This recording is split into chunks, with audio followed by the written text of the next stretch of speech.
Good morning students. Application of trigonometry का first video आपके पास आ चुका है। सेकंड देखिए आपके पास, जिसमें आपके 4 क्वेश्चन हो गए थे। नेक्स्ट है question number 5। A kite is flying at a height of 60 metre above the ground. देखिए, जब आप कोई काइट उड़ती है तो उसकी जो हाइट होती है वो आप फाइंड आउट करते हो इस फॉर्म में। काइट जो होती है वो इस फॉर्म में उड़ती है आपकी। आप यहाँ हो और काइट मान लो यहाँ है आपकी, तो ये जो हाइट आप फाइंड आउट करोगे कितनी हाइट पे है, वो ग्राउंड के लेवल से आप फाइंड करोगे ये।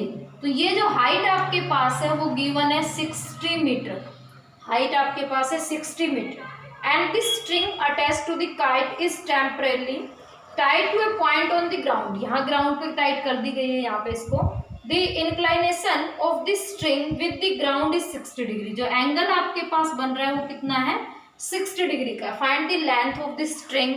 आपको स्ट्रिंग की लेंथ को फाइंड आउट करना है। स्ट्रिंग यानी ये जो डोर आपके पास है उसकी लेंथ को फाइंड आउट करना है। तो देखिए, ट्रायंगल हो गई ABC, आपके पास ये आपको फाइंड आउट करनी है, जिसको ए मान लिया। तो आप यहाँ लिखोगे सबसे पहले, जैसे आपको पिछले वीडियो में बताया था, हेयर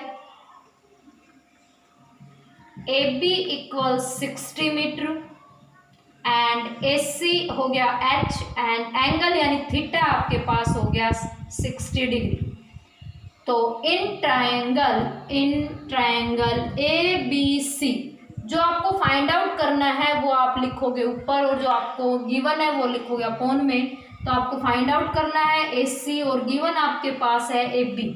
AC यानी कि हाइपोटेन्यूज एंड AB आपके पास परपेंडिकुलर, जो क्या बनाता है आपके पास कोसिकेंट 60 बनाता है यहाँ पे। तो AC आपके पास H है और ये आपके पास 60, और कोसिकेंट 60 की वैल्यू जो होती है वो होती है 2/√3। क्रॉस मल्टीप्लाई कीजिए, √3 H इक्वल हो गया 120, H इक्वल हो गया 120/√3। आपको कल बताया था कि जो √3 जो है अगर वो अपॉन में आ जाता है तो उसका रेशनलाइजेशन कीजिए, यानी रूट में अगर कुछ भी अपॉन में आ रहा है तो आप उसका रेशनलाइजेशन कीजिए। तो ये हो गया 120√3/3, कैंसिल करोगे तो 40, यानी कि जो लेंथ ऑफ स्ट्रिंग आपके पास है वो कितनी है यहाँ पे 40√3 मीटर है। क्या था आपका क्वेश्चन कि एक जो काइट है वो उड़ रही है और उसकी जो हाइट है वो 60 मीटर है। आपको उसकी जो स्ट्रिंग है उसकी लेंथ को फाइंड आउट करना था यहाँ पे। तो जो आपके पास AB है वो 60 है, AC आपने क्या मान लिया यहाँ पे H, एंड जो एंगल आपके पास है वो कितना है यहाँ पे थीटा है। तो जो राइट एंगल ट्रायंगल ABC बन रही है जिसका राइट एंगल B पे है, तो आपको निकालना क्या है यहाँ पे AC। अब हम AC को ऊपर रख लेते हैं, AC, और गिवन था आपके पास AB, तो AC/AB यानी हाइपोटेन्यूज अपॉन परपेंडिकुलर क्या बनाता है, कोसिकेंट 60 बना देता है। और कोसिकेंट 60 की जो टेबल में वैल्यू है वो है 2/√3। क्रॉस मल्टीप्लाई जब हमने की तो √3H इक्वल हो गया 120 एंड H की वैल्यू 120/√3। लेकिन आपको √3 अपॉन में नहीं रखना है, तो आप यहाँ पे रेशनलाइजेशन करोगे और रेशनलाइजेशन करते ही आपके पास आंसर आ गया 40√3। तो ये था आपका क्वेश्चन नंबर 5। नेक्स्ट देखिए question number 6।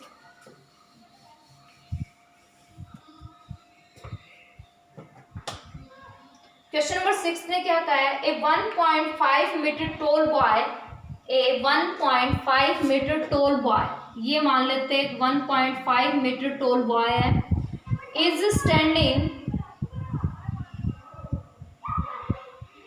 Eight some distance from a 30 metre tall building. एक 30 मीटर ऊंची बिल्डिंग से कुछ दूरी पे खड़ा है। ये टोटल जो डिस्टेंस आपके पास है ये कितनी है, 30 मीटर है। And the angle of elevation from his I. Angle of elevation का मतलब होता है आप जब कोई चीज ऊपर से नीचे की तरफ देखते हो, आप कोई चीज जब ऊपर की तरफ देखते हो, तो एंगल ऑफ एलिवेशन जब आप ये यहाँ से यहाँ देख रहे हैं, angle of elevation from this eyes to the top of the building. ये बिल्डिंग का टॉप हो गया, इसका जो एंगल बन रहा है इस टाइम, तो एंगल देखिए यहाँ बनेगा, तो यहाँ एक लेवल हो गया आपके पास। जो एंगल यहाँ बन रहा है वो बन रहा है आपके पास 30 डिग्री का एंगल है, 30 डिग्री का। एंड उसने क्या कहा, 30 to 60 हो जाता है if you walks towards the building, जैसे जैसे वो बिल्डिंग की तरफ जा रहा है यहाँ पे। तो यहाँ तो कंप्लीट एंगल 180 का बन जाता है ना, वो यहाँ जाएगा यहाँ पे। तो एंगल बढ़ रहा है, मतलब 30 यहाँ है, और जैसे ही वो लड़का यहाँ पहुंचता है तो आपका जो एंगल था 30 का वो कितना बन गया यहाँ पे 60 का बन गया है। तो आपको ये बताना है कि ये जो डिस्टेंस उसने कवर की है वो कितनी डिस्टेंस यहाँ पे कवर की है, तो उसने कितनी डिस्टेंस यहाँ चली है। तो देखिए क्या था आपका क्वेश्चन कि एक 1.5 मीटर टोल लड़का है जो 30 मीटर ऊंची एक बिल्डिंग से कुछ दूरी पर खड़ा है, और उसने जब बिल्डिंग के टॉप को देखा तो जो एंगल था वो 30 था, लेकिन जैसे जैसे वो बिल्डिंग की तरफ जा रहा है एंगल 30 से कितना हो गया 60 हो गया है। अब सबसे पहले आप अपने ट्राइंगल का नाम दीजिए, ABCDEFG, लेकिन आपके पास जो राइट एंगल बन रही है वो बन रही है ABC एंड ABD। ये 1.5 डिस्टेंस यहाँ है तो 1.5 डिस्टेंस ही यहाँ होगी। हम पहले AB निकाल लेते हैं, तो AB जो है वो क्या होगी AE माइनस BE। AE 30 है, BE 1.5 है, तो कितनी हो गई 28.5 मीटर हो गई वो आपके पास। इसको x मान लेते हैं, यानी BC को हमने x मान लिया और BD को हमने y मान लिया यहाँ पे। तो सबसे पहले बात कर रहे ट्रायंगल ABC में। इन ट्रायंगल ABC आपको निकालना है BC, तो BC अपॉन AB, BC यानी बेस, AB अपॉन परपेंडिकुलर यानी आपके पास आ गया कोट, और एंगल है इसका 60। BC अपॉन AB, तो एंगल बन रहा है ये 60 का, तो ये बन गया कोट 60, एंगल हो गया 60 डिग्री का। जब हम जिस ट्रायंगल में बात करेंगे एंगल वही लेके चलेंगे यहाँ पे। तो बेस की वैल्यू आपके पास x है, परपेंडिकुलर की वैल्यू 28.5 है, और कोट 60 जो होता है वो आपके पास कितना होता है 1/√3। क्रॉस मल्टीप्लाई कीजिए यहाँ पे, तो ये आ गया √3x equal 28.5 and x equal 28.5/√3। Rationalisation कीजिए, √3 इंटू √3, तो आपके पास हो गया 28.5 √3 अपॉन √3 की जब आप √3 से मल्टीप्लाई करोगे तो 3, एंड ये आ गया 9.5, यानी कि जो x की वैल्यू आपके पास आई है वो आ गई 9.5 √3 मीटर। अब हम ट्रायंगल में बात करते हैं। इन ट्रायंगल ABD y की वैल्यू निकालनी, ये x थी और ये जो कंप्लीट डिस्टेंस आपके पास है वो कितनी है यहाँ पे y है, तो y निकालना है। तो देखिए BD अपॉन AB, सेम वही कोट बनेगा यहाँ पे कोट 30, क्योंकि अब हम बात कर रहे हैं इस ट्रायंगल कंप्लीट ट्रायंगल में, तो एंगल कितने का इस टाइम 30 का एंगल है। तो BD अब y मानना है, AB वही 28.5 है और कोट 30 की वैल्यू होती है √3। क्रॉस मल्टीप्लाई करोगे तो क्रॉस मल्टीप्लाई करते ही आ गया 28.5 √3 मीटर। लेकिन आपको निकालना ओनली DC यानी CD, तो आप CD को क्या लिख सकते हो, CD को लिख सकते हो BD माइनस BC। CD को क्या लिखोगे BD माइनस BC, और BD की वैल्यू है 28.5 √3 एंड वो है 9.5 √3। जब आप दोनों को माइनस करोगे तो आपके पास वैल्यू कितनी आ जाएगी यहाँ पे, देखिए √3 अगर कॉमन भी ले लेते हो तो आपके पास हो गया 28.5 माइनस 9.5 यानी √3 इंटू 19, तो कंप्लीट आंसर आ गया 19 √3 मीटर। ये लड़का कितनी डिस्टेंस चल के गया है 19 √3 डिस्टेंस चलकर उसकी तरफ चला गया है। आपका जो क्वेश्चन नंबर 6 है उसमें आपके पास दो ट्रायंगल है।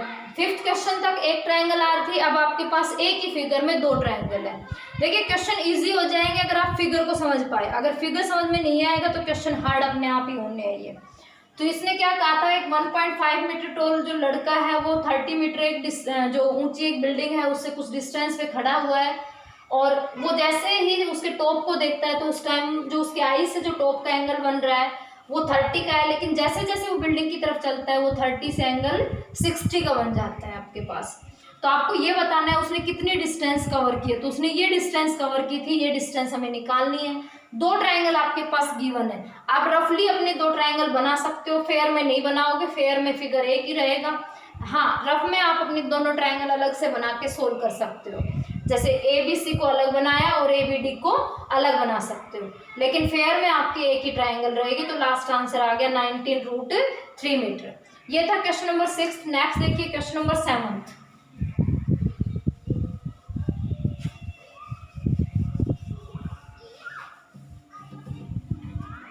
क्वेश्चन नंबर 7 में क्या कहा है यहाँ पे, अब आगे क्वेश्चन इसी फॉर्म में मिलेंगे आपको।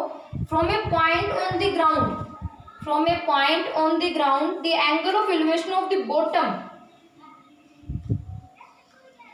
And top of a transmission tower fixed at the top of 20 metre high building, यानी कि एक 20 मीटर ऊंची बिल्डिंग है 7th क्वेश्चन में, और इसके टॉप पे एक टावर लगाया गया है। जैसे आप ये देखते हो आपके जो गाँव में टावर होते हैं छत पे लगा दिए जाते हैं, तो एक 20 मीटर ऊंची जो बिल्डिंग है इस पे एक टावर लगाया गया है। ग्राउंड में किसी पॉइंट से इस बिल्डिंग के टॉप और बॉटम, उस बिल्डिंग के जो टावर लगाया है उस टावर की बात हो रही है, उस टावर के टॉप और बॉटम के जो एंगल है आपके पास वो है 45 एंड 60। ये एंगल आपके पास 45 है और ये एंगल कितना दे रखा है इसने 60 दे रखा है। आपको क्या निकालना है, इस टावर की हाइट निकालनी है, ये h निकालनी है, ओनली ये वाली डिस्टेंस। तो देखिए ए बी सी डी, अब भी आपके पास दो राइट एंगल ट्रायंगल है, कौन कौन सी, बी सी डी और ए सी डी। तो सबसे पहले ए पी आपके पास h है, ए सी आपके पास A B plus B C, A C क्या हो गया A B plus B C, A B H और प्लस 20, बी सी आपके पास 20 है। अब देखिए सबसे पहले in triangle B C D, तो बी सी डी में हम इसको x मान लेते हैं, C D upon B C, ये बन गया कोट। और देखिए इस ट्रायंगल की बात हो रही है, इस वाले ट्रायंगल में आपका जो एंगल है वो बन रहा है 45 डिग्री का, तो सी डी को आपने x मानना है, बी सी आपके पास 20 है और कोट 45 की वैल्यू होती है 1, क्रॉस करोगे तो आपके पास x की वैल्यू भी कितनी आ गई 20 मीटर आ गई, यानी ये वाली जो डिस्टेंस थी वो 20 आ गई है। अब आप अपने ट्रायंगल लीजिए,